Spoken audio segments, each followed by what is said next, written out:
Hi, this is Sunny from Orro, and today we'll review how to install an Orro switch. If you need help at any stage ahead, you can email us at support@getorro.com or find us on Twitter under the username @OrroHome. Before you start installing the Orro, we recommend that you identify the location where you're going to install it and check a few things first.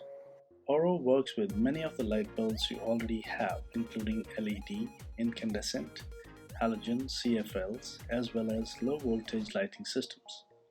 Please refer to ratings in the installation guide or on getorro.com to confirm the compatibility of the load you plan to control with Orro. You must try to install Orro during the day or when you're sure you'll have enough light to make the installation go easier and quicker. We are almost ready to start installing Orro. Let's make sure you have all the tools necessary. You'll need a Phillips screwdriver, a slot-headed or a common screwdriver, a long nose plier, a wire cutter, and wire nuts. A voltage tester is also recommended, though not necessary during installation. If you haven't already done so, please confirm that the switch box where you will be installing Orro includes a neutral wire. This is required for Orro to work. If you are unfamiliar with checking for a neutral wire, we've created videos to help you with that. These can be found on getorro.com or YouTube. Please make sure that the switch being replaced is not a two or multi-way, which is two or more switches controlling the same light. Also make sure that the wiring in the house is not aluminum and that you have a standby light at hand to help you peer into the switch boxes if you so require. Orro works with many of the light bulbs you may already have. However, for best experience with Orro, we recommend using dimmable light sources. Before you disconnect the power, confirm the switch you're going to replace is powered on by flipping the lights on and off. Leave the lights on. Locate your electrical panel and turn off the breaker for the switch you are replacing. Confirm that you have in fact disconnected the power by checking the switch again to see if the lights turn on. If they do, you've not disconnected the correct circuit, so please repeat this process until you are sure that the switch is no longer powered. Now take the slot-headed screwdriver and unscrew the screws holding the faceplate in place and carefully remove the faceplate. Remove the screws holding the switch to the switch box next. Gently pull out the switch from the switch box in the wall. Take care not to touch the wires at this point in time. You can also use the voltage tester to confirm that there is no current in any of the wires. Before we go ahead from this point and start disconnecting wires, it is of utmost importance that we identify the wires correctly. Take a picture of the switch weir as well as of the inside of the switch box.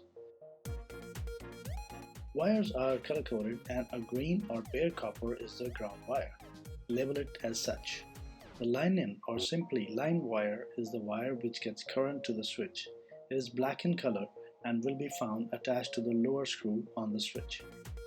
A load or line out wire carries the current to the lighting device. It may be black, red, or even white in color in some cases.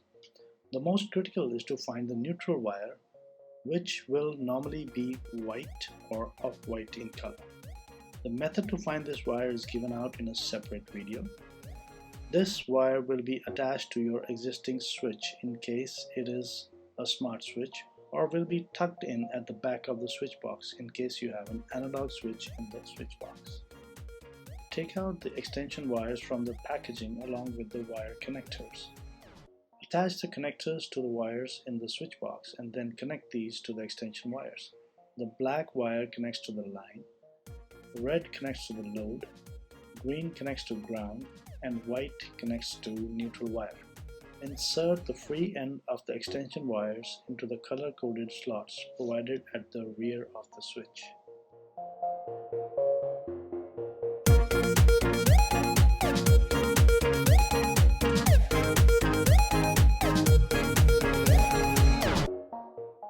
Now use the S-curve of the wires to fit the wires in the switch box. In case required, gently push these inside the box. Do not use any sharp objects to force the wires in. This may cause the sheath to get damaged and cause a short circuit. Gently align the switch to the mounting holes and screw it in. Do not tighten this completely at this point, just enough for it to be safely ensconced inside the switch box.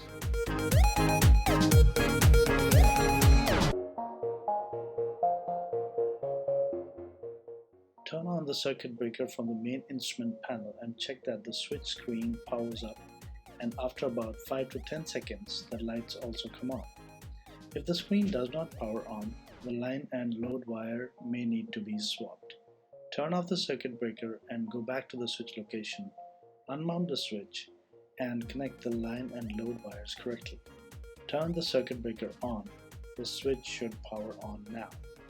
Once the lights are seen to work, turn off the circuit breaker again and tighten the mounting screws, making sure that they are not over tightened.